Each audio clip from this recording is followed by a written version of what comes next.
Semangat pagi. Belum terdengar suaranya. Semangat pagi. Tadi waktu dengar laporan LHPN, ada yang deg-degan? Ada yang kolesterolnya naik? Pasti ada. Ada yang semburannya naik? Ayo jujur. Ada yang tensinya naik karena tadi ada daging. Baik, supaya kita mulai, saya minta Bapak Ibu yang ada dalam ruangan bangkit berdiri, kita hebohkan ruangan ini. Ayo, musik jalankan, pintu tutup, yang di luar jangan masuk. Ayo kita mengikuti sama-sama. Ya, ya.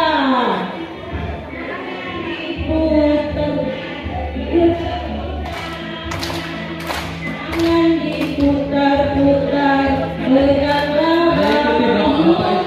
Jangan diputar-putar,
kemarin kami pakai rompi orange.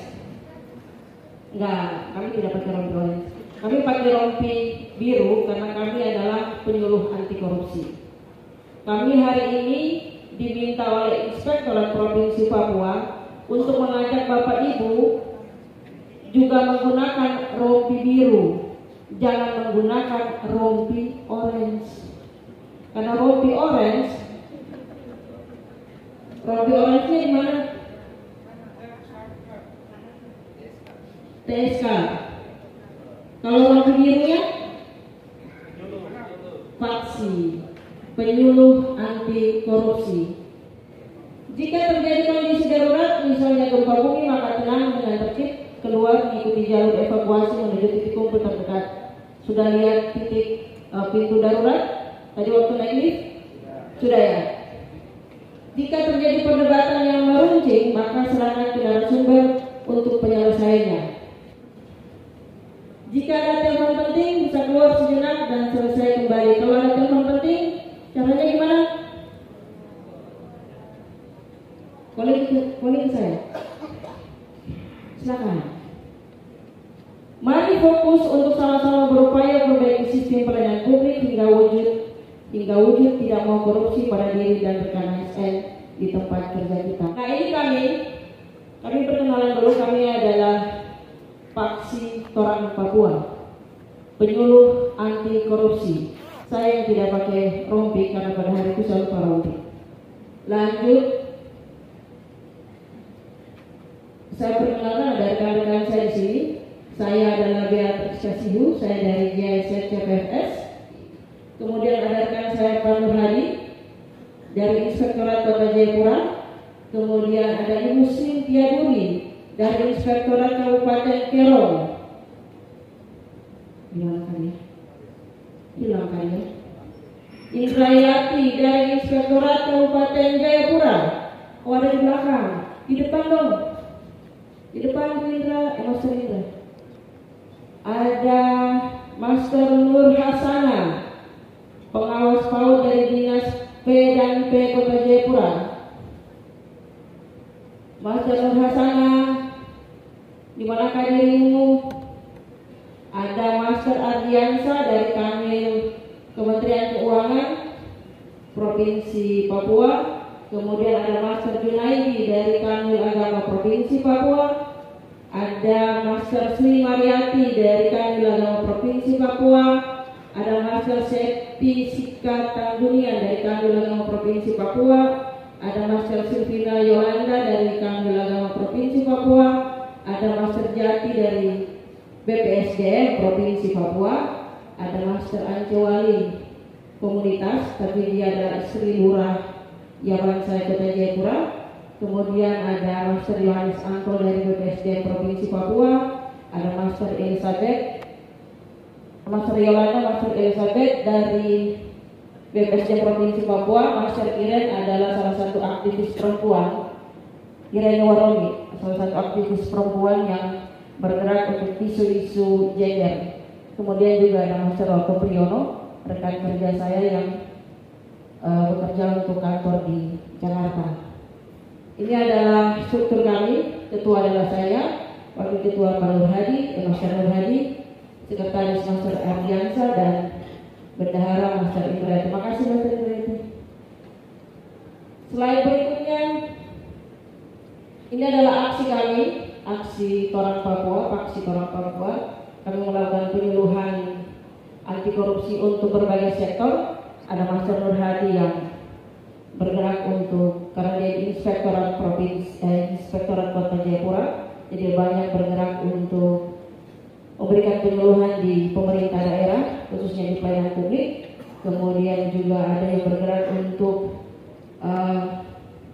penyuluhan di sekolah, karena ada guru. Sebenarnya ada satu namanya Master Fatagao, dia guru dari SMP Negeri 7 Yoka. Kemudian ada juga yang bergerak untuk komunitas di masyarakat dan sekolah, baik juga ada yang di kelompok agamawan.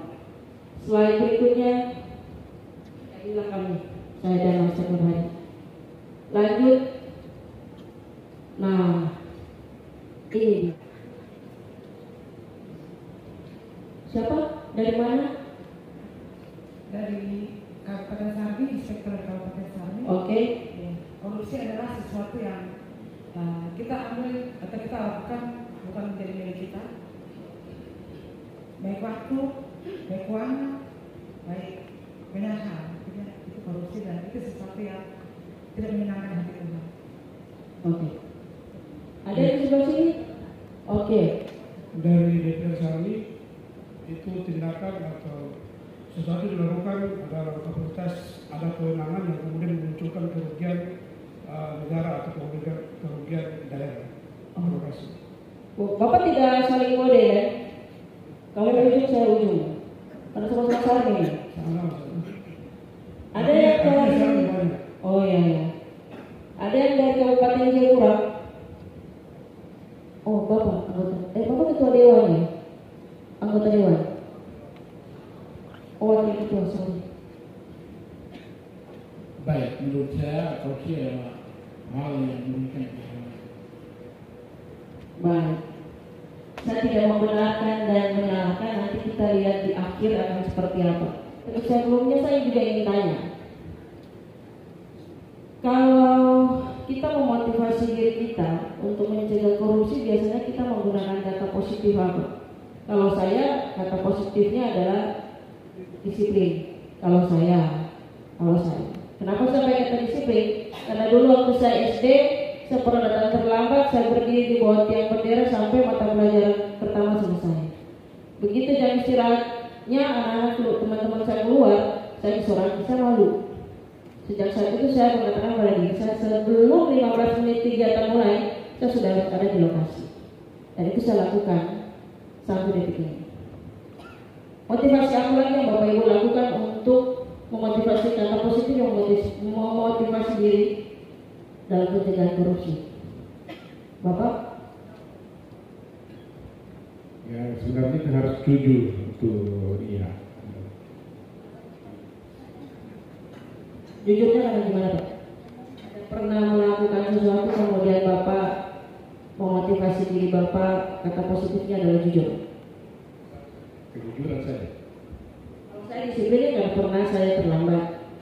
Nah, Pak Martona, satu kata positif Pak. Supiori. Integritas. Ada yang lain? Ada. Sarmi lagi. Amanah. Mengurangi keinginan yang berlebihan. Mengurangi keinginan. Ada yang sebelah situ? Oh, tunggu, ada apa lagi? Punya prinsip hidup. Jadi orang yang berintegritas adalah orang yang melakukan apa yang diucapkan dengan apa yang dilakukan. Orang yang tidak berintegritas adalah orang yang mengatakan A tapi tindakannya B. 9 nilai integritasnya adalah jujur, mandiri, tanggung jawab, berani, sederhana, disiplin, adil, kerja keras. Korupsi. Ini korupsi ada beberapa bahasanya, ada bahasa Inggris, ada bahasa Belanda, tapi saya pakai aja bahasa Indonesia. Penyelewengan atau penyalahgunaan keuangan negara untuk kepentingan pribadi atau orang lain. Saya mengambil keuangan, saya membuat ada proyek, saya kasih kepada kepala dinas, saya kasih kepada keluarga saya, agar saya kasih kepada keluarga saya, misalnya kepada suami saya, karena suami saya punya proyek pengadaan, supaya ada penambahan pemasukan kepada saya karena gaji saya sebagai kepala dinas tidak terlalu besar. Saya kasih suami saya pegang proyek, uangnya juga masuk, saya menikmati. Tapi kalau kata Bang Dian, biasanya kalau saya duduk dengan Bang Dian itu menggunakan kata pengertian dari bahasa Inggris. Korupsi adalah curang, busuk, serakah. Kita serakah. Kalau dengar lagu, pernah dengar lagu ini tidak? Syukuri apa yang ada, hidup hanya sementara. Banyak pelaku koruptif karena dia tidak pernah mensyukuri apa yang dia dapatkan. Dia mengambil apa yang bukan haknya. Dia mengambil apa yang bukan miliknya untuk dia nikmati bersama dengan orang lain. Maka korupsi adalah hal yang curang, busuk, serakah. Lanjut. Kalau menurut Undang-Undang Anti Korupsi Nomor 31 Tahun 99 junto Undang-Undang Nomor 20 Tahun 2001 adalah setiap orang yang sengaja melawan hukum untuk memperkaya diri, orang lain atau suatu korporasi, menyalahgunakan kewenangan atau kesempatan atau sarana yang ada padanya karena jabatan atau kedudukan, terus yang dapat merugikan keuangan negara dan perekonomian keuangan negara. Siapa saja bisa korupsi? Bukan cuma kepala daerah, bukan cuma ketua dewan, bukan cuma kepala dinas, bukan cuma kepala bidang, staf juga bisa korupsi. Apakah agamawan juga bisa korupsi? Agamawan bisa korupsi nggak? Bisa. Guru bisa korupsi tidak? Bisa. Iya, karena itu ada pada setiap orang. Korupsi itu bisa ada pada setiap orang. Tapi ada pada setiap orang yang tidak berintegritas. Lanjut slide berikutnya. Berantas korupsi itu perlu kolaborasi, tidak bisa berjalan sendiri. Kenapa diperlukan partisipasi semua elemen bangsa? Karena tidak bisa jalan sendiri. Maka tadi kenapa ada fakta integritas, ada fakta kesepahaman atau fakta kesepakatan antara pejabat daerah dengan DPRD. Perlu kolaborasi supaya jangan ada permainan di dalamnya. Ada anggota dewan titip proyek, ya kan, ke kepala daerah, itu perlu dikolaborasikan agar suap, gratifikasi, pemerasan tidak terjadi di antara Bapak Ibu sebagai aparat sipil negara. Yang pertama adalah tindak pidana korupsi di Indonesia semakin berbahaya seperti penyakit kronis yang menyebar ke siapa saja. Kemudian KPK tidak bisa bekerja sendiri, perlu upaya pencegahan. Tidak hanya dengan cara penindakan saja KPK lakukan, tapi perlu pencegahan. Pencegahannya tadi yang disampaikan oleh Pak Dian Patria, monitoring, center prevention, pusat pencegahan dan monitoring. Di monitoring di situ, apakah sistem tata kelola pemerintahan yang dilakukan oleh Bapak Ibu itu sudah benar-benar dilakukan atau tidak? Kalau tadi Pak Dian Patria menyampaikan 8 menu area, itu kan cuma dokumen. Menurut MSIP itu cuma dokumen. Tapi bagaimana dokumen itu bisa ada? Dokumen itu harus dilakukan, dan dokumen itu adanya di meja kerjanya Bapak Ibu. Yang ketiga adalah perlu partisipasi semua elemen bangsa sebagai perubahan untuk menyadarkan bahaya atau dampak korupsi di lingkungan masing-masing. Salah satunya adalah melalui pendidikan. Nah, bahaya dan dampak korupsi dalam berbagai sektor. Kalau korupsi dia menyebar, merajalela pada masyarakat, dampaknya apa? Ekonomi.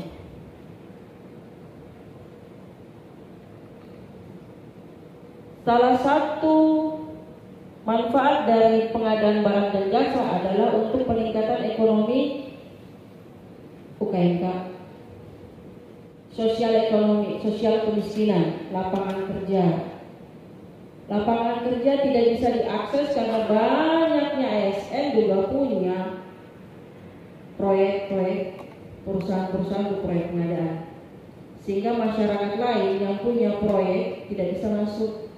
Karena tadi saya kepala dinas, saya punya suami punya proyek, punya perusahaan CV untuk proyek pengadaan, saya kasih ke suami saya.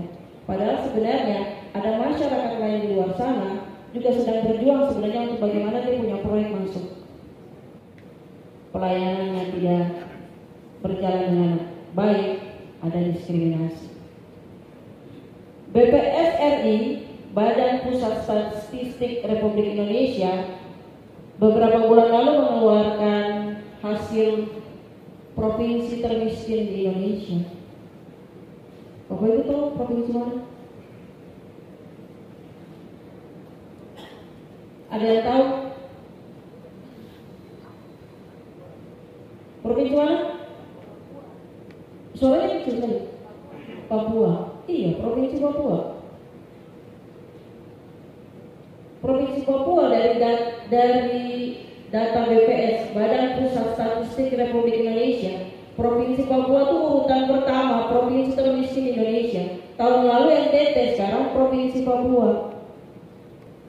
Provinsi Papua itu siapa? Ini 9 kota kabupaten yang ada di Provinsi Papua. Lihat dari dampak korupsi, sebenarnya kita bisa lihat biaya sosial korupsi. Dampaknya adalah bukan hanya kepada membebani keuangan negara, tapi juga sebenarnya dampaknya kepada masyarakat.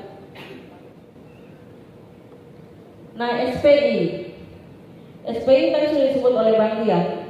SPI itu adalah survei penilaian integritas. Untuk di Papua dan Papua Barat itu masih sangat rendah. Jadi SPI itu tidak hanya kalau dibilang Bang Dian menyampaikan bahwa SPI itu penilaian untuk melihat seberapa besar integritasnya Bapak Ibu di pemerintahan.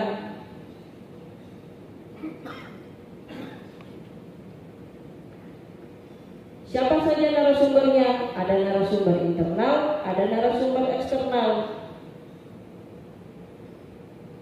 Internalnya siapa? Internalnya adalah Bapak Ibu ASN. Eksternalnya adalah masyarakat, pengguna layanan.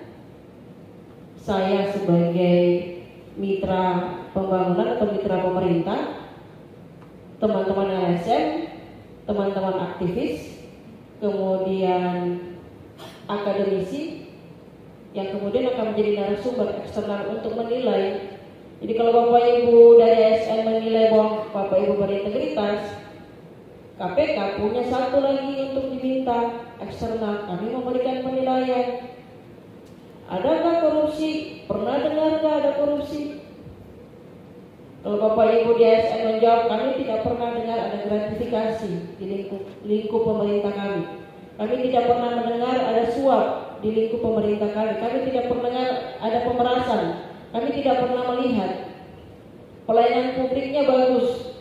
Tapi begitu eksternalnya menjawab, kami pernah mendengar ada suap, kami pernah mendengar ada gratifikasi, kami mendengar pemerasan, kami mengalami yang namanya suap, kami mengalami yang namanya pemerasan. Tidak seimbang. Jadi kalau kemudian SPI-nya ada yang bagus, berarti nilai dari eksternalnya itu memberikan nilai yang bagus untuk pemerintah daerahnya. Nah, tujuan daripada SPI ada 7 elemen pengukuran. Saya salah satu yang kemudian diminta menjadi narasumber eksternal untuk Provinsi Papua adalah transparansi, kemudian pengelolaan sumber daya manusia, pengelolaan anggaran, integritas dalam pelaksanaan tugas, perdagangan pengaruh, kemudian pengelolaan pengadaan barang dan jasa, sama sosialisasi anti korupsi. Oke, ini film. Kita akan melihat jangan sampai korupsi mengorbankan keluarga. Baik, tepuk tangan untuk Master Patrick. Bu guru menyuruh pada muridnya, pekerjaan ayahnya apa? Satu murid tampil di depan, dia bercerita bahwa orang tuanya adalah seorang petani. Dengan jasanya semuanya bisa makan beras. Tampil murid kedua, dia seorang ini. Dan terakhir tampil karena bapaknya ini ditangkap KPK, maka dia bingung. Ayahku seorang itu terkunci karena dia malu bapaknya bukan seorang petani, bukan seorang insinyur, tapi dia ditangkap oleh KPK. Jadi kurang lebih seperti itu. Maka dari itu saya mengajak pada kita jangan sampai kita mengorbankan keluarga kita dengan dugaan yang sangat yang tidak beretika itu. Saya kira ini tepuk tangan untuk filmnya yang ada. Baik, dilanjutkan slide-nya. Saya mau ajak Bapak Ibu untuk berdiri, kita agak lama di sini ya. Saya mau sedikit coba dilemas-lemaskan. Ikuti saya. Nah, ikuti saya. Saya khawatir banyak yang ngantuk dan baru makan. Sebelum materi berikut, ada namanya senam kokonat, CONUT. Apa? Dari tadi orangnya di sini tidak adil saya. Dari sini. Kokonat, CONUT, ya kan? Tulisannya begitu, coconut. Saya ajak. Nanti kalau saya bilang C, O, begitu. Balik lagi C sebelahnya. O, N, U, T. 2, 3. C, O, T, O, N, U, T, N, U, T, N, U, T. Kemarin. Silakan. 1, 2, 3. C, O, T, O, N, U, T, N, U, T, N, U, T, C, O, T, O, N, U, T, N, U, T. Tepuk tangan untuk Bapak Ibu.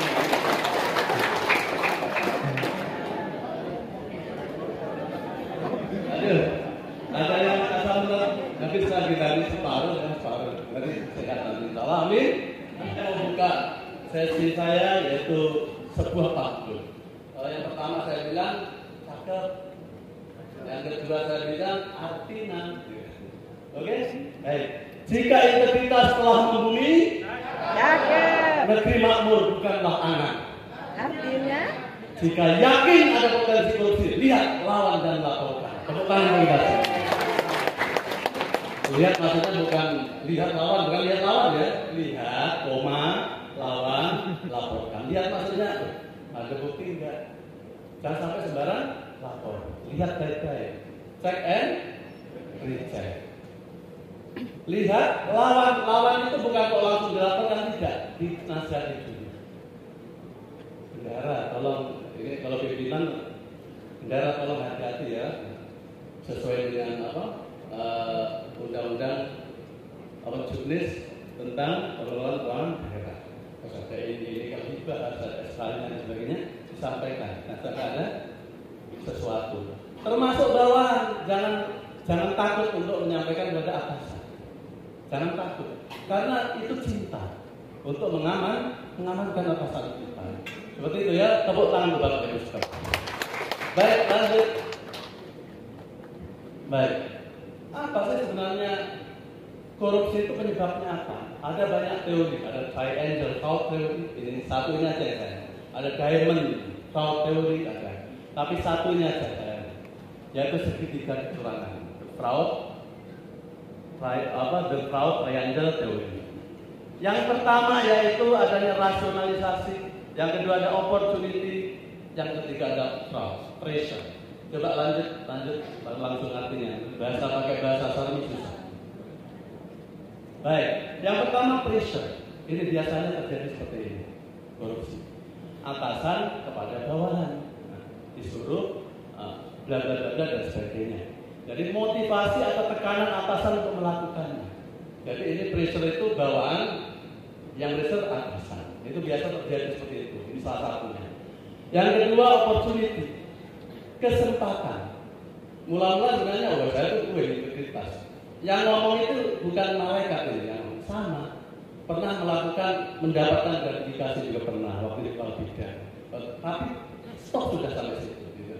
Jadi kita itu mengajak stop tobat pengakuan dosa. Baru balik buka lembaran baru. Kok kita kemarin itu nggak ketangkap itu ada keselamatan bagi kita. Mungkin doanya yang dikabulkan. Tapi jangan sampai pulang lagi kemudian mati kan. Jadi itu. Jadi saya mengajak sini ini untuk bertobatan masalah ini. Sudahlah yang lalu biarlah. Sekarang ke depan ini yang saya ajak untuk kepada 9 kabupaten seluruh Papua. Setuju? Tidak usah tepuk tangan, nanti tangannya susah. Jadi semula tidak ingin tapi adanya peluang. Saya dulu guru integritas, ya. Kemudian ada anak murid saya wali kelas lagi. Kemudian biasanya sering bawain jajan atau kasih tas, kasih apa kalau dia berangkat tugas misalnya, itu pernah melakukan seperti itu dan saya pernah terima gratifikasi. Nah, kita akui itu kita pernah melakukan dosa, tapi itu stop, itu salah dan sekarang ke depan itu. Ini opportunity. Semula tidak ingin saya, tapi karena ada iming-iming, ada orang datang mau suap, mau gratifikasi, maka akhirnya iman saya rontok. Jangan sampai kita terjadi seperti itu. Cukup sudah. Yang terakhir yaitu rasionalisasi, pembenaran. Nah ini banyak sekali terjadi. Contoh, nanti akan ada kuis. Nanti hadiahnya nanti Pak Jokowi yang saya bayarkan. Pembenaran itu contohnya begini, masa COVID, kita punya mobil-mobil itu ya, mobil bis untuk karyawan kita, contoh provinsi Papua. Ada bis itu, tapi kan WFH, sehingga tidak digunakan. Nah, daripada bis nganggur, lebih baik saya sewakan. Nah itu, seakan-akan benar kan? Nanti biaya untuk apa? Untuk ASN, untuk apa? Untuk uji untuk penambahan kompetensinya. Seakan-akan benar, tapi karena nggak ada prosedur, tidak ada keputusan, maka itu jadinya salah. Bendara lagi, bendara diingatkan, uang ada di kekuasaannya dia, udah uang ada di tangan, uang cash. Kan mau dipakai untuk triwulan kedua nanti, ini belum dipakai. Nanti saya saya ganti, sekarang saya gunakan. Salah. Tidak boleh, apa itu uangmu kan gitu. Itu namanya rasionalisasi, pembenaran. salah tapi betul-betulkan, dicocok-cocokkan. Oke, lanjut. Itulah penyebab terjadinya korupsi. Baik, saya tidak mungkin menyebutkan semua waktunya ya.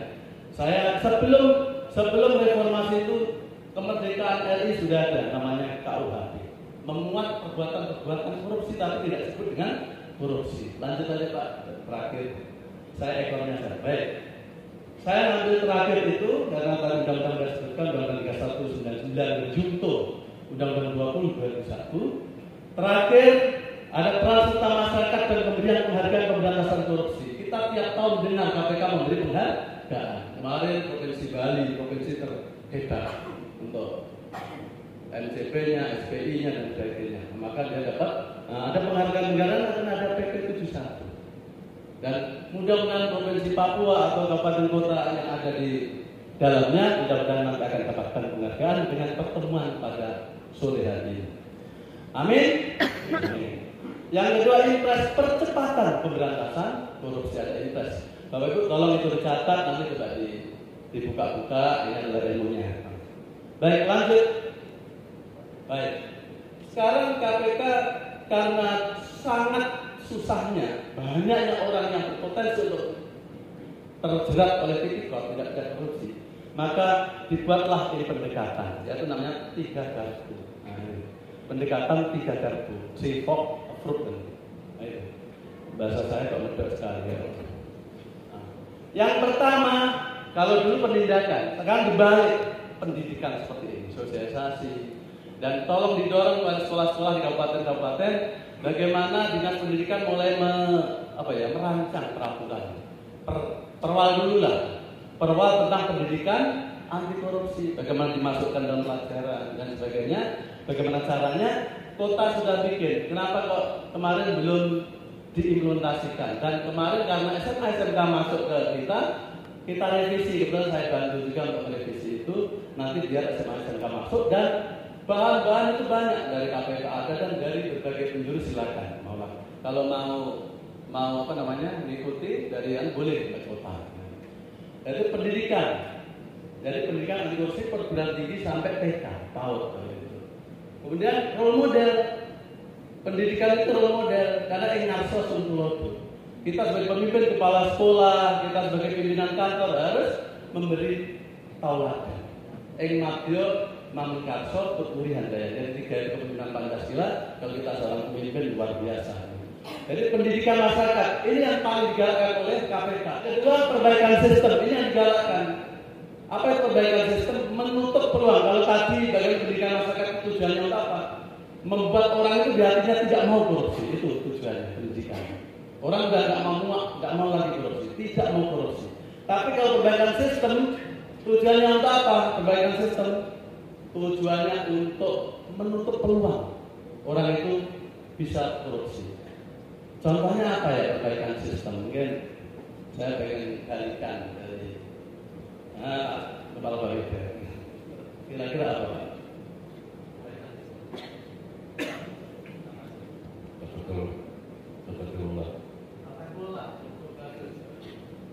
Dari Supiori perbaikan sistem apa yang dilakukan?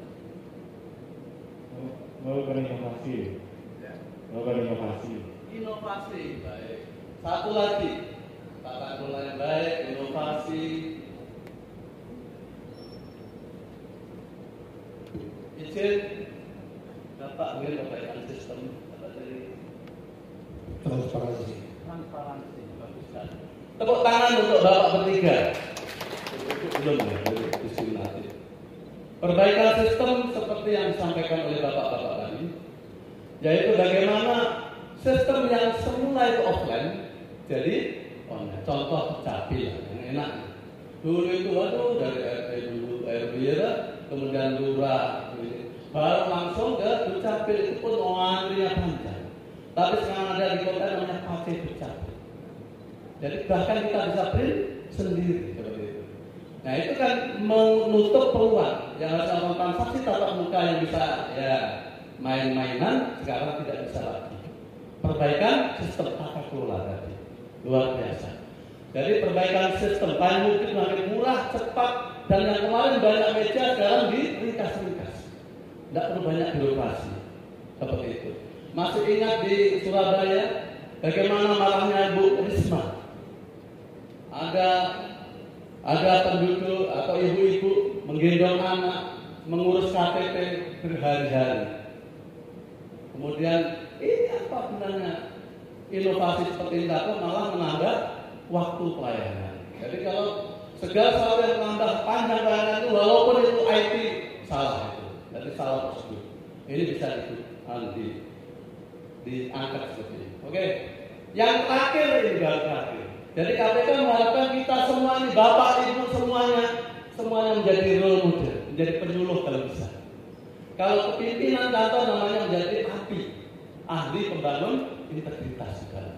Jadi kalau kita di tiap tahun itu di Jakarta kemarin tahun 2012 saya ikut, itu namanya tapak siapi. Ya, temu aksi, penyuluh anti korupsi dan ahli pembangun integritas. Siapa ahli pembangun integritas? Kepala kantor, kepala perusahaan. Boleh mendaftarkan ke SPKPK untuk disertifikasi. Nanti akan menjadi ahli pembangun integritas di kantornya, menjadi agen perubahan di kantornya. Baik, lanjut. Sekarang Delik Tipikor ini akan semakin bagus ini karena ini mau sekali akan ada kuis. Delik Tipikor di Undang-Undang 3199 atau Undang-Undang 2021 itu ada 12 pasal khusus menyangkut tipikor, tidak pidana korupsi. Dari 12 pasal itu, pasal 2 sampai 15 itu mengatur perbuatan-perbuatan yang menyangkut korupsi, kecuali pasal 4 dan 14. Itu semuanya mengatur itu. Jadi seperti itu. Dan yang terkait kerugian keuangan negara hanya 2 pasal saja. Dari berapa pasal itu? 2 sampai 15 dikurangi 2 pasal. Hanya 2 pasal yang mengatur kerugian negara. Yang lain itu bukan kerugian negara. Maksudnya uang negara tidak tahu. Makanya banyak yang orang ditangkap KPK. Saya kan tidak bukan negara, LPG-nya jelas. Tapi dia tidak tahu kalau itu adalah perbuatan korupsi. Oleh karena itu bagus Bapak Ibu duduk di sini, kita akan pelajari apa sih sebenarnya yang banyak menjerat orang yang tidak menyadari bahwa itu adalah korupsi. Baik, lanjut. Ada 7 delik dari 30 perbuatan. Yang pertama perbuatan terkait kerugian uang negara hanya 2 pasal tadi. Contohnya markup. Sudah waktu membuat ada perkiraan sendiri dibuat bersamaan dengan kira-kira pihak ketiga yang akan kita jadikan yang akan kita sasarkan di situ waktu di markup dibuat. Contohnya kerugian uang negara. Dan nanti saya tidak sebut karena ada di kuisnya. Kemudian penyalahgunaan aset juga sebenarnya Bapak Ibu, mobil dinas itu hanya untuk berdinas. Jadi bukan untuk leha-leha di pantai besi. Tidak, itu salah. Kenapa? Oh itu bensin yang saya belikan, bukan bensin, putaran mesin itu juga. Oh nanti bagaimana untuk perbaikan mobil itu? Umur mobil semakin kurang itu, walaupun dikit-dikit itu merugikan keuangan negara. Itu contohnya. Banyak korupsi yang kita lakukan, contohnya yang benar-benar seperti itu tadi. Kita nggak sadar. Yang kedua suap. Nanti perbedaan suap, kemudian dan sebagainya nanti akan disampaikan. Suap. Apa itu suap? Kira-kira apa ya suap? Kalau sana ada dalam pemberian kepada ASN pejabat niat jahat pada pemberi. Mungkin saya bisa minta tolong kira-kira apa ya? Penjelasan konkretnya, ya Pak.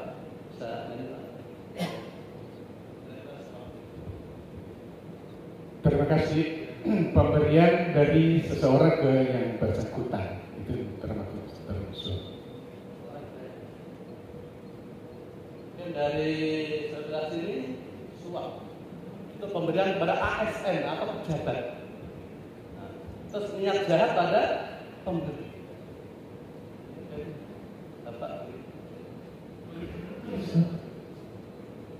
Baik, terima kasih. Suap itu pemberian kepada ASN dan pejabat dengan niat untuk memperlancar atau mempermudah suatu proses. Kira-kira syarat-syaratnya hanya saya berapa di perizinan misalnya. pendirian. Kenapa saya suap? Karena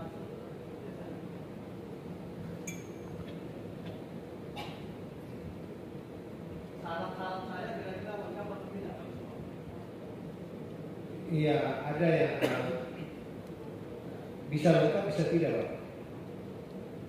Ya. Kalau lengkap, mungkin dalam proses tahapannya dia merasa bahwa agak sulit begitu, sehingga dia harus suap, dia mempercepat proses itu. Yang kedua, karena berkasnya tidak lengkap, maka dia menyuap agar prosesnya bisa lebih baik. Untuk Pak Jel, suap dan pelicin itu agak mirip-mirip sudah Pak Jel tadi sampaikan. Pak Jel ada dua. Pak Jel. Oh, ada lagi sebelum dijawab. Iya, salah satunya adalah memberikan sesuatu untuk bisa mempercepat apa yang kita inginkan, bisa juga untuk meluruskan dengan memberikan sesuatu kepada mereka yang menentukan keputusan. Baik, terima kasih. Ada ibu-ibu yang mencoba suap. Coba. Ini transfernya belum ada, kalau ada tak kasih pin-pin. Iya, terima kasih. Kalau menurut saya suap adalah pemberian kepada seseorang yang ketika dia memberi, misalnya dalam suatu perusahaan, dia ingin agar proyeknya berjalan lancar, dia akan banyak orang yang bekerja pada tempat itu. Terima kasih. Baik, sebenarnya mau saya tanya semua biar sampai selesai, tapi karena waktu dan materi masih ada ya, nggak apa-apa. Kita putuskan. Terima kasih yang partisipasi luar biasa. Harusnya dapat sepeda ya. Jadi suap, bedanya suap dan uang pelicin. Jadi ingat-ingat. Suap dan uang ini mirip-mirip. Sama-sama memberi. Pemberi adalah yang menerima layanan. Yang disuap adalah yang pemberi layanan. Sama-sama memberi, tapi ada bedanya suap dan pelicin. Kalau suap itu kalau kira-kira, waduh saya itu nggak lengkap ini. Harusnya ABCD sampai G, tapi dia hanya sampai F misalnya. Nggak lolos misalnya. Makanya dia ada upaya untuk, nah itu namanya suap. Tapi kalau pelicin, jadi pelicin atau suap itu yang pertama adalah mungkin karena yang daftar yang antri itu banyak tapi supaya cepat, ini banyak dulu supaya pekerjaan lebih cepat. Kemudian ada dokumennya yang tidak lengkap, tapi banyak supaya ada lagi satu Pak, ini biar dapat. Ya itu kepala dinas mau pergi urus proyek di Jakarta, yang perusahaan siapa ada pelicinnya biar diurus nanti dikasih sama itu. Itu sudah. Saya mantan ketua KPSI jadi tahu. Terima kasih Pak Abdul. Jadi seperti itu kurang lebih. Jadi kalau pelicin sebenarnya pengen diistimewakan, padahal syaratnya sudah lengkap. Jadi seperti itu kurang lebih. Itu suap. Suap. Baik, kita lanjut. Penggelapan dalam jabatan. Apa yang digelapkan? Pernah nggak kita? Siapa yang mau mengaku? Mana mengaku nggak ada dosa. Pernah nggak melakukan penggelapan dalam jabatan? Contohnya ya dokumen. Oh ini, ya ini kalau nggak saya nanti jadi bukti. Kan? Contohnya itu salah satunya. Pengumuman kalau bisa penggelapan dalam jabatan gimana ya? Kendaraan tadi, kendaraan yang saya sebutkan tadi, yang masa COVID tadi, itu penggelapan dalam jabatan karena tidak memakai prosedur seperti itu. Jadi seperti itu. Nah, terkait dengan jabatan, informasi terkait jabatan, pengumuman, contoh ya, maaf enggak kalau tak tanya terus nanti materi nggak habis. Tapi saya tahu pengen menjawab semua, nanti tak kasih kesempatan. Pengumuman, contoh informasi terkait jabatan. Sengaja. Contoh saya PBJ, ada barang jasa. Nah, tidak sesuai dengan prosedur yang ada di PBJ berapa waktunya. Injury time baru diumumkan. Kepala OPD misalnya, RUP-nya, rencana umum pengadaan, di injury time karena ada maunya. Itu contohnya salah satu penggelapan dalam jabatan. Dan seterusnya. Sekarang pemerasan. Ada yang mau jawab kira-kira apa itu pemerasan? Ada suap, ada pemerasan. Kalau suap tadi niatnya di siapa? Kalau peras, siapa yang peras? Ibu-ibu? Ada? Ada. Tolong Pak Jun mungkin ke belakang master. Kalau kita disebut master bukan S2. Itu sebutan dari penjualan korupsi selalu master. Nah, makanya kalau Bapak pengen masih S1 pengen disebut master, jadilah dulu. Oke, ada? Kira-kira kalau pemerasan ada? Ya silakan Bu. Aduh, Kartini. Pemerasan berarti ibaratnya saya tahu seseorang itu melakukan kejahatan dan saya kontak saya kalau saya adalah kartu asnya. Tapi saya memanfaatkan ketahuan saya itu tentang apa yang dilakukan itu dan saya meminta daripada ini barang saya tidak melaporkan dia. Tapi selingkuh ya? Bukan sorry. Banyak peralatan selingkuh ya? Banyak hal. Banyak tahu tapi ya. Iya, tapi saya memanfaatkan apa yang saya tahu itu. Kalau pelayan publik kira-kira apa? Kalau bukan pelayan publik pemerasan? Tadi kan selingkuh lebih ke selingkuh ya? Misalnya ini izin pengelolaan kayu. Mungkin kan ada persyaratan yang harus dilakukan. Tapi saya kasih dia izin dengan catatan, saya kasih izin ini kamu harus menyetorkan saya sekian. Luar biasa, dan sesuai pengalaman seperti itu. Jangan takut Bu, tidak apa-apa. Itu pengalaman ataupun cerita orang atau cerita nggak masalah. Nah, ini kemudian bagian. Tapi nggak apa-apa. Yang penting kita mengaku itu yang kita silakan. Pemerasan adalah tindakan yang dilakukan secara spontanitas. Sebagai contoh, ada ancaman yang bersifat ancaman, spontanitas dan ancaman. Artinya dia salah satu contoh, kalau Anda mau dokumen Anda cair, jawab apa yang saya minta. Oke, tepuk tangan. Tapi tadi kasar ya, di sini dikasih. Oh ada lagi, monggo. Ya Pak. Penyampaian adalah meminta imbalan secara memaksa kepada orang yang punya masalah. Baik, berarti niat jahat ada di siapa? Pemberi layanan atau pemberi layanan? Itu kuncinya. Tapi kalau suap, siapa niatnya dari mana? Dari penerima layanan. Itu bedanya.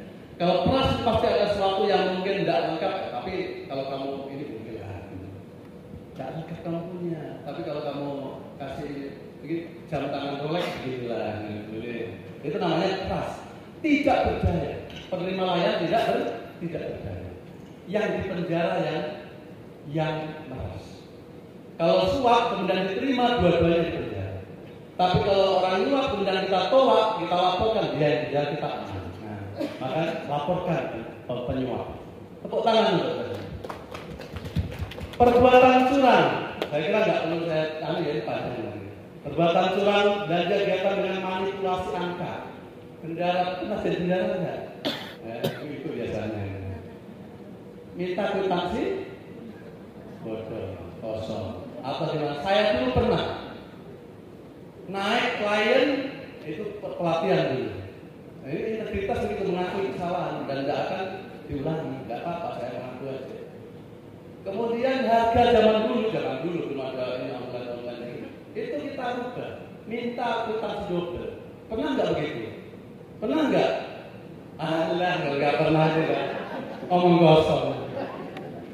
Tapi jangan diulangi, masalah gitu. Stop, apa itu? Oh, stop. Jadi seperti itu curang ini sebenarnya yang pengertian secara khusus korupsi itu ada curang itu aslinya, merugikan keuangan negara. Maling itu sudah maling. Jadi harus tobat, istighfar banyak dalam Islam dan pengakuan dosa. Oke, benturan kepentingan. Nah, ini yang paling banyak saya ingin tanggapan kali ini. Benturan kepentingan. Siapa yang mau silakan. Kita belajar sama-sama ini agar kita pelajari apa agar tahu dan kita nggak akan terprosok ke situ. Siapa kira-kira yang coba? Oh, jadi terus saja. Apakah ini baik? apakah ini benturan atau tidak saya tidak tahu. Tidak masalah. Saya pernah konsultasi ke satu kantor kementerian, maaf ya, dan saya pergi jam sekian, tunggu hampir berjam-jam. Akhirnya saya mengerti bahwa harus dalam itu saya tentu. Karena lamanya pelayanan. Karena lamanya, setelah saya visit, mudah sekali. Malah saya diantar sampai orang terpenting di lantai 12. Sampai saya masuk langsung menghadap orang kedua dari itu. Langsung ACC. Langsung. Kira-kira itu betul kan saya tahu. Kira-kira kalau itu apa ya? Apa Pak? Pelicin, nggak pelicin. Kalau pulang ke bawah apa pelicin? Bukannya turun aja, betul pelicin. Pada saat kita oke ya, cuma karena susah, nah kita pikir upaya bagaimana bisa licin ke atas. Harusnya kan lantai bawah ke bawah.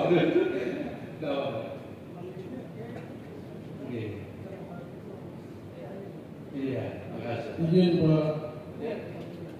Oh iya, boleh Pak, tambah. Yang ini ya, yang ini, tolong yang benturan kepentingan. Pengalaman boleh, karena ini mau belajar. Iya, ini Bapak. Benturan kepentingan ini saya contohkan misalnya ada tim sukses yang mendukung. Tim suksesnya ini pengusaha mendukung salah satu kepala daerah yang sudah terpilih. Pada saat pelelangan proyek benturan dengan kepala OPD, salah satu kepala OPD-nya dalam penentuan pemenang tender. Mungkin itu salah satu contoh. Akhirnya benturan kepentingan di sini. Terima kasih. Baik, makasih. Tepuk tangan untuk Bapak yang sudah menjawab. Nah, benturan kepentingan seperti itu. Saya mau tanya dulu, apakah di Kabupaten Bapak sudah ada perkada tentang benturan kepentingan? Sudah? Belum. Segera membuat. Kita di Kota Jayapura itu sudah ada sebenarnya. Tapi implementasinya tadi yang kurang. Jadi kita nanti introspeksi diri, nanti bagaimana kita bisa sosialisasikan benturan kepentingan. Benturan kepentingan itu seperti tadi tidak bisa tidak bisa adil. Kenapa? Karena ada sesuatu di belakang. Contoh, saya sebagai bupati misalnya atau pengguna anggaran, kemudian ada pengadaan, ya, dan sebagainya. Tapi saya ini yang menunjukkan. Saya arahkan kepada PT keponakan saya, ya, saya arahkan kepada CP besan saya, koni-koni seperti itu. Kenapa? Mereka pengusaha itu dan saya kepala sekolah juga bisa. Dia punya toko istrinya. Begitu pengadaan APK lainnya, selalu ke tokonya dia. Itu namanya benturan kepentingan. Tidak bisa adil, tidak bisa fair dalam pengadaan barang dan jasa. Dan ini yang selalu kita harus wanti-wanti ini. Dan tadi yang Bapak sampaikan tadi betul, umumnya seperti itu. Oleh karena itu yang terjadi, yang biasa terjadi tertangkap KPK itu yang seperti itu. Masalah politik, ya, pendukung dan sebagainya. Baik, yang terakhir inilah sebenarnya biang keroknya korupsi, gratifikasi. Ini Nabi Adamnya kalau manusia, asalnya dari sini. Ada yang tahu gratifikasi itu apa? Bukan tahu, mencoba menjawab. Mau bapak-bapak ibu-ibu, gratifikasi. Gratifikasi misalnya menerima hadiah atau imbalan atas suatu pekerjaan atau pelayanan atau hasil pemeriksaan yang dilakukan. Gitu. Imbalan. Ada lagi? Tanya itu mau jawab.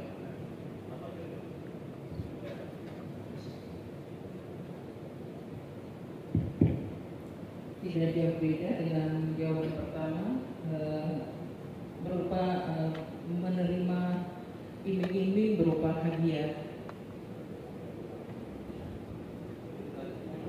Ada lagi mungkin? Saya tambahkan mungkin Pak. Oh, ya silakan. Gratifikasi itu sepupu sepupu. Pernah suap, tapi kalau suap itu berupa janji, kalau gratifikasi itu udah langsung diberikan. Bisa begitu ya Pak? Gitu ya, oke. Baik, makasih telah mengingatkan saya janji. Ya, saya tadi terlewat. Jadi yang diberikan dari A sampai apa tadi sampai guna kepentingan itu, selain pemberian juga janji. Janji itu di Undang-Undang 20 itu sudah termasuk bisa dijerat. Walaupun masih janji tapi terima. Oh ya, nanti hotel ini ya nanti kasih. Oh ya, begitu ya. Tapi kenapa? Walaupun janji, kemarin kan baru ada itu ya peristiwa, baru aja di TV itu janji. Dia melakukan saya tidak terima, tapi Anda janji, ada buktinya pembicaraan. Makasih Bu, gratifikasi. Aslinya semua itu dari gratifikasi. Kalau gratifikasi itu bedanya, tidak ada kaitan. Gratifikasi kan ke ASN ya. Kalau kepada siapa enggak. Ini yang ngomong ini ASN. Ya, pelayan publik. Ya, ASN. Kita ngomong tadi semua pelayan publik. Negeri, PNS ataupun non PNS yang pelayanan. Pokoknya penyelenggara negara. Gratifikasi itu timingnya tidak harus waktu ada urusan. Contohnya apa ya contohnya biasa kita terima. Ya. Kita terima kata apa ya? Alsel. Siapa tadi ya? Waduh, pernah pikir Alsel ya.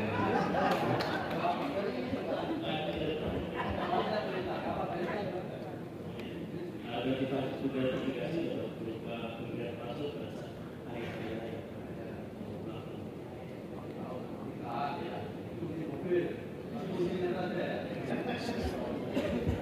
Baik, tidak ngurus apa-apa. Tapi begini saya mau tanya, apakah Anda misalnya seorang mama-mama jual pinang di pinggir jalan menerima barang itu? Tidak. Dia berikan dan Anda menjabat, itu masalahnya. Di situ.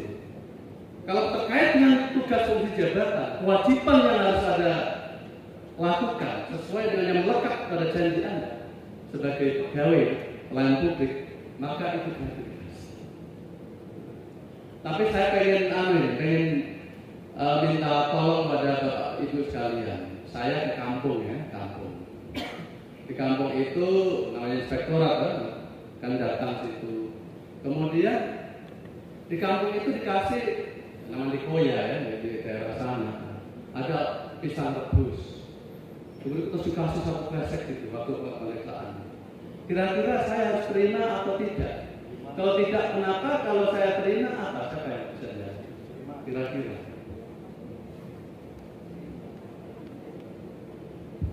Kalau cuma satu kresek terima saja, karena itu tanda penghormatan gitu ya, tanda menghargai kepada yang memberi. Terima, ya bisa terima. Terima ya? Ya. Saya nggak apa-apa. Ada pendapat lain, tapi jangan bertengkar ya. Nanti baru pukul lagi. Ada lagi? Jadi kalau kita menduga atau patut diduga bahwa apa yang diberikan orang itu ada kaitan dengan jabatan kita, tugas fungsi kita. Langkah pertama tolak. Tolak.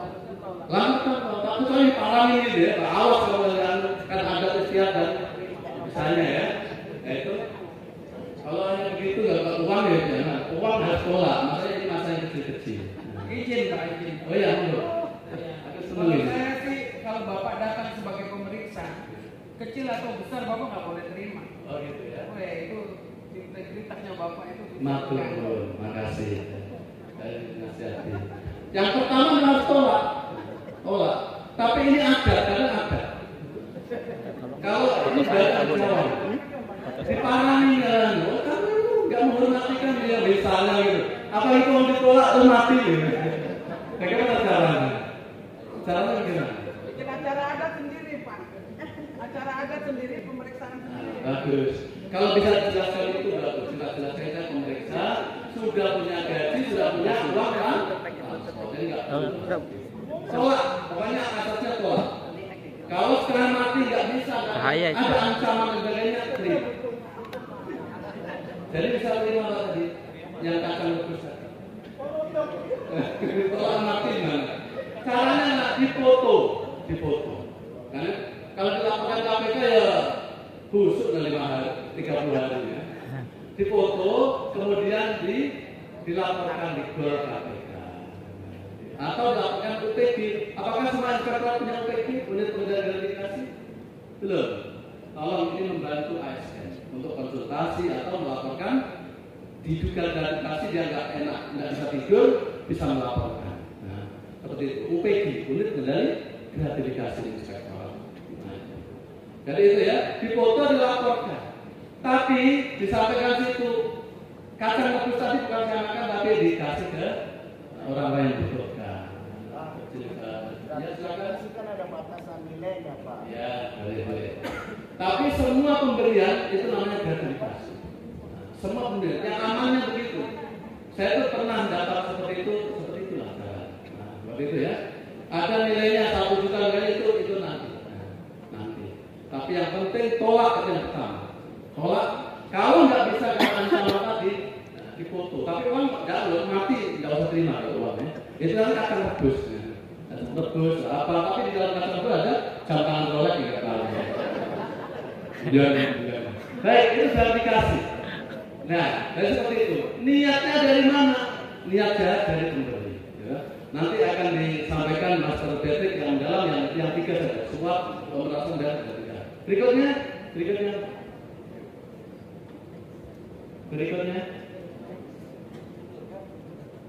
Kuis. Nanti kalau ada yang kasih hadiah silakan ya. Kuis. Coba lanjut kita pahami studi kasus ini. Jenis delik apa aku? Yang dari yang berapa tadi? 7. Berapa tadi? 7. Baik, lanjut. Kasus izin lingkup PT Emas Golden. Bapak Lobby adalah Vice President Komersial dari PT Freeport, salah satu perusahaan eksplorasi tambang emas dan nikel di Indonesia. Berencana membangun perusahaan pertambangan logam galian C di mana? Atas nama PT Emas Golden. Jadi mau ke Sarmi Pak ya. Membangun dari eksplorasi tambang emas dan nikel. Sebelum mendapatkan izin pertambangan, PT Emas Golden memproses lebih dulu izinnya, izin lingkungan dulu. Melalui perizinan, tapi websitenya itu error terus. Seperti Bapak tadi itu, error terus. Maka Bapak Lobby mendatangi petugas X yang mengurus perizinan itu. Tapi dia ngomong gini, petugas X tadi.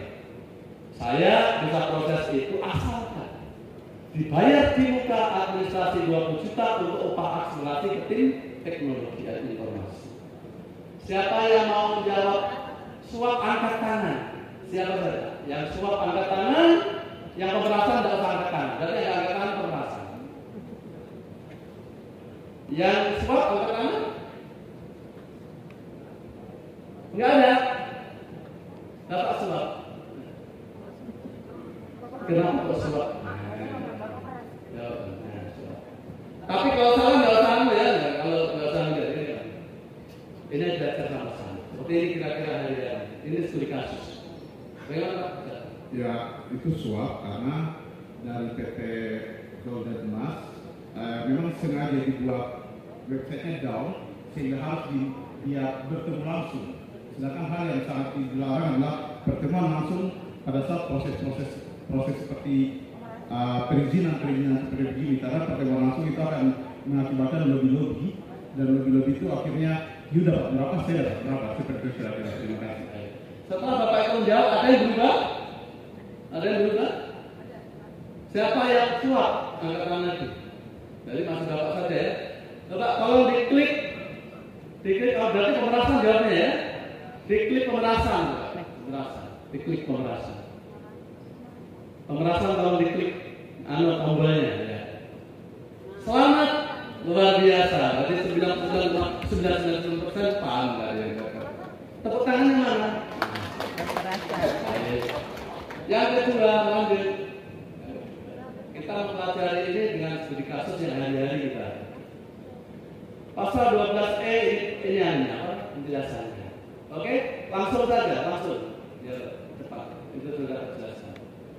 Soal kedua, Bapak Patrick menjabat sebagai Ketua Bidang Pengadaan Barang Jasa. Ini PBJ.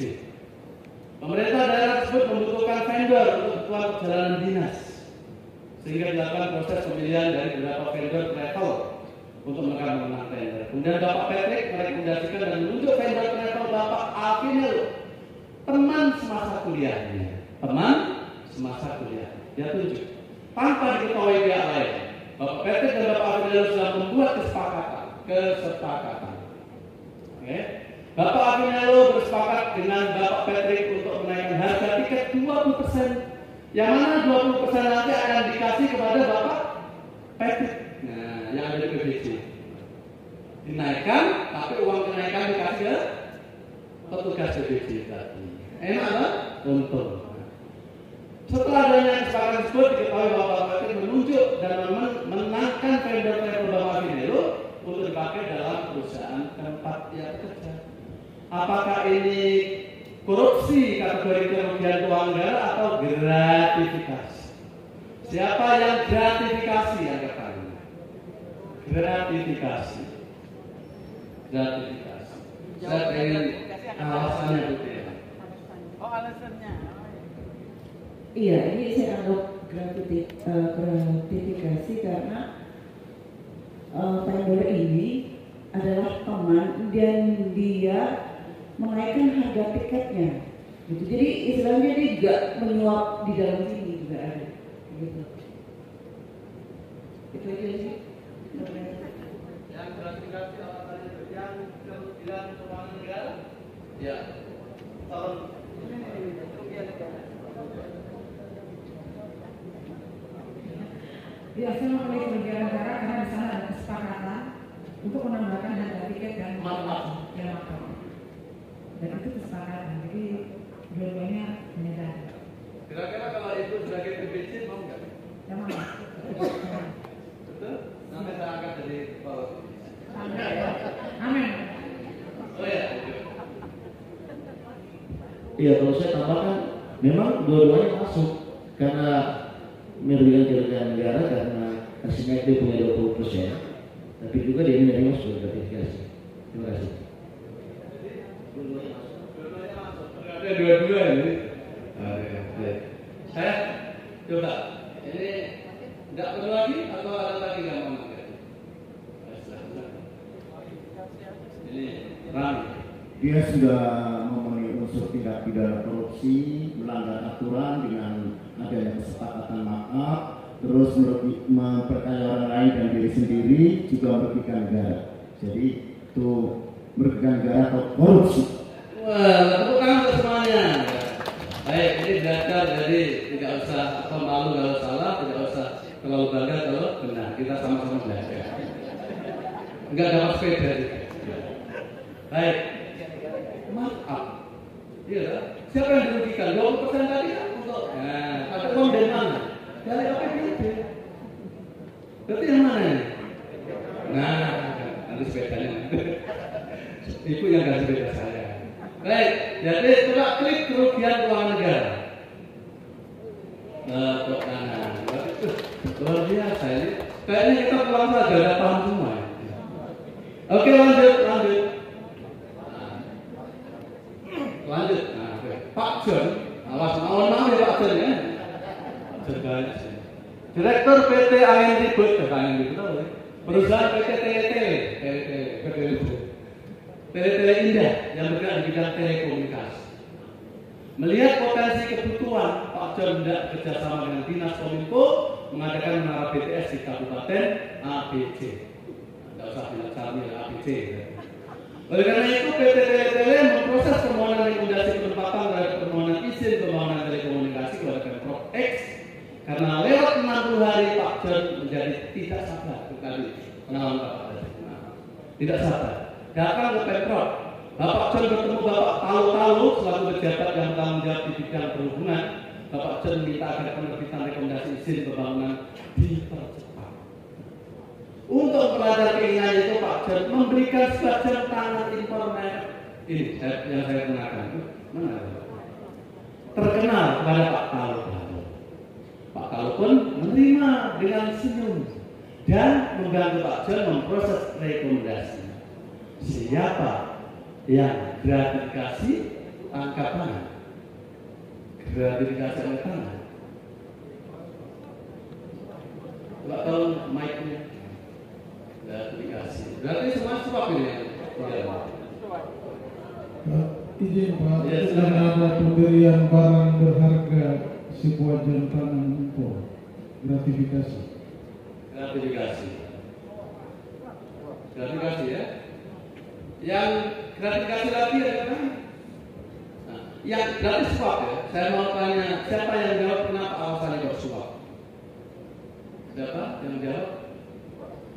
Kok suap kenapa? Itu lagi, aku nggak punya sepeda. Oh, bapak telepon. Saya kira kamu jawab.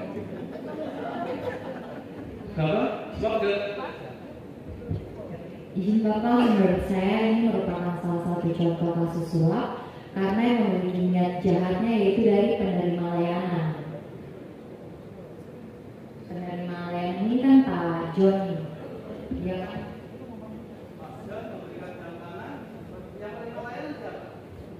Pak John, pemberi layanan kan dari ini PT Tahu-Tahu.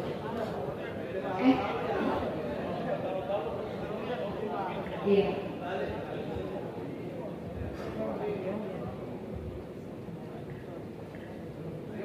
Pak John memberikan suap untuk mempermudah izinnya, Pak. Percepat. Menerima layanan. Baik. Suap, coba klik suap. Apa betul semuanya nggak jawab suap satu gratifikasi. Tepuk tangan. Luar biasa. Ini kan hukum pidana yang lulus semua. Lanjut. Keterangannya tidak usah ada. Ingat ya, pemberian atau janji. Itu ingat. Janji juga jelas. Begitu Anda menerima, oh iya, itu sudah KPK sudah bisa lihat. Oke, lanjut. Pak Musamusi adalah kepala biro Pemprov X. Agar mendapat dana tambahan untuk membantu pegawai di kantornya, Pak Musamusi berinisiatif menyewakan 10 unit mobil Fortuner milik Biro X pada PT ABC selama pandemi COVID dan tidak digunakan. Oke? Kan WFH ya. Tahun berbeda daripada tidak digunakan selama WFH. Perbuatan curang atau penggelapan dalam jabatan. Perbuatan curang angkat tangan. Curang angkat tangan. Dan tolong diterangkan. Oke? Ya, semuanya penggelapan jabatan. Oke, klik curang. Nah, luar biasa. Lanjut. Saya sudah keterangannya tadi sudah saya jelaskan. Sekarang soal 05 terakhir. PT Sinisuka adalah kontraktor yang sudah ditunjuk untuk memperbaiki gedung serbaguna.